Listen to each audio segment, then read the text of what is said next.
정치계 한마리 하 정치일학입니다. 속보입니다. 검경 수사권 조정안 모두 가결되었습니다. 이것은 66년 만에 검경 관계가 다시 바뀐다는 이야기입니다. 역시나 자유한국당이 불참한 가운데 형사소송법 개정안과 검찰청법 개정안 등 두 건의 검경 수사권 조정 법안이 가결되었습니다.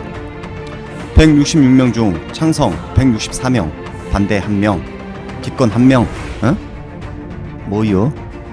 반대 기권 누구냐? 혹시 껌이와 똥섭이니? 아무튼 164명의 찬성으로 가결되었습니다. 이로써 고위공직자 범죄수사처와 검경 수사권 조정 법안까지 모두 통과가 되면서 모든 국민이 원하는 검찰개혁 법안들을 통과시켰습니다. 거기에 유치원 3법까지 통과시켰다고 합니다. 영원히 이루어질 수 없을 것이다 라는 검찰개혁이 문재인 정권이 들어서고 꿈이 현실이 되었습니다.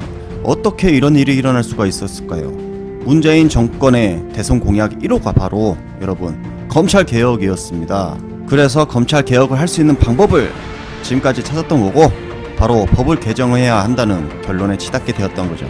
그리고 공수처법안과 검경 수사권 조정 법안 등 검찰개혁 제1호 공약인 검찰개혁을 실현하기 위해 준비를 했습니다. 마침내 2020년 1월 13일 검찰개혁에 필요한 모든 법안이 통과가 되었습니다.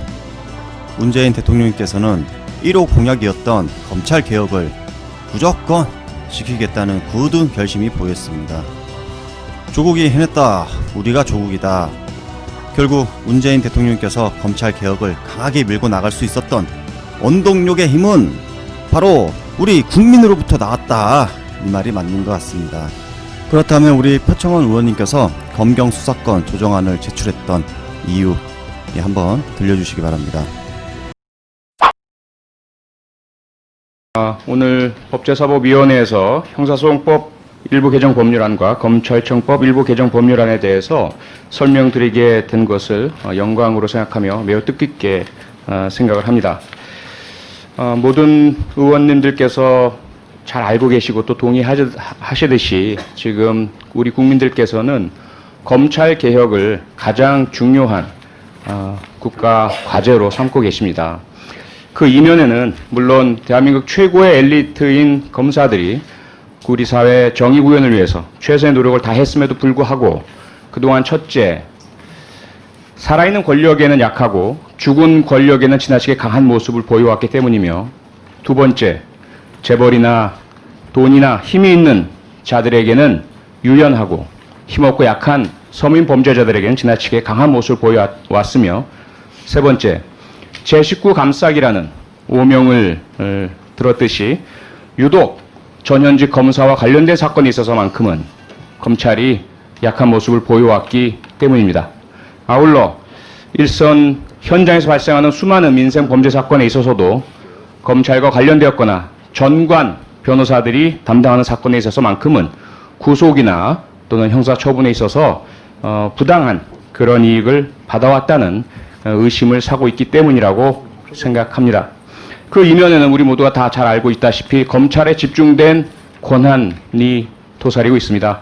직접 수사권, 또 경찰과 특별사법경찰 관리에 대한 수사 지휘권, 그리고 기소 독점권, 기소 재량권, 공소 유지권, 형 집행권, 판사의 권한을 제외한 거의 모든 사법적, 준사법적 권한을 검찰이 독점해 왔습니다.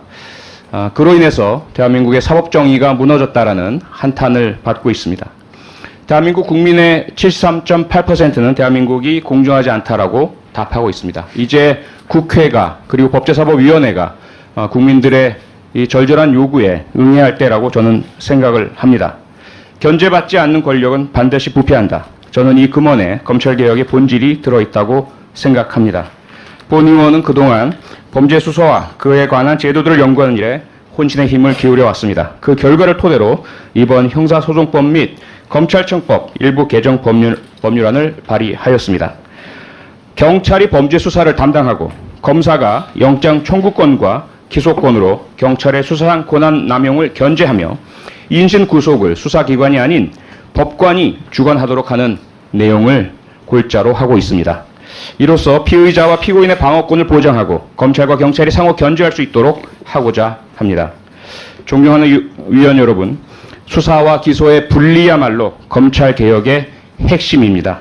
수사권의 조정 없이는 어떠한 검찰개혁도 역사의 도돌이표에 불과할 뿐입니다. 이제 유신 헌법과 권위주의 시대의 유물인 검찰 독점 수사구조를 타파하고 오늘의 민주사회에 걸맞는 형사사법 절차를 바로 세워야 합니다.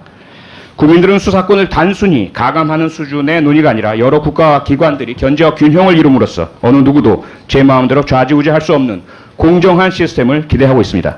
진정한 검찰개혁, 나라다운 나라를 위해서는 사법제도의 전체 틀 안에서 어떤 수사구조가 가장 합리적인지 원점에서부터 고민해야 할 것입니다.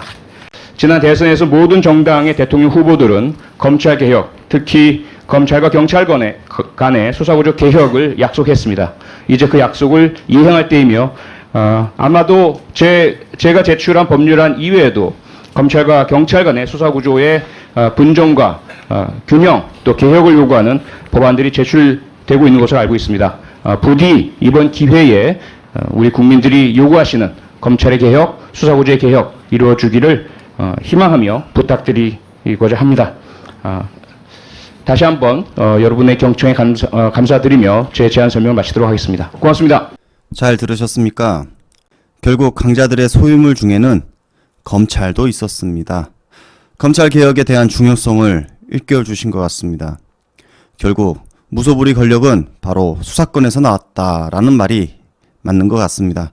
그래서 검경 수사권 조정안은 검찰의 무소불위 권력에 대해서 어느 정도 견제할 수 있게 경찰의 수사권을 돌려주는 거겠지요. 돌려주는 거다라고 보시면 될 것 같습니다. 오늘부터 우리의 반격이 시작되었다는 것을 알리며 다음 영상으로 찾아뵙겠습니다. 감사합니다. 땡큐.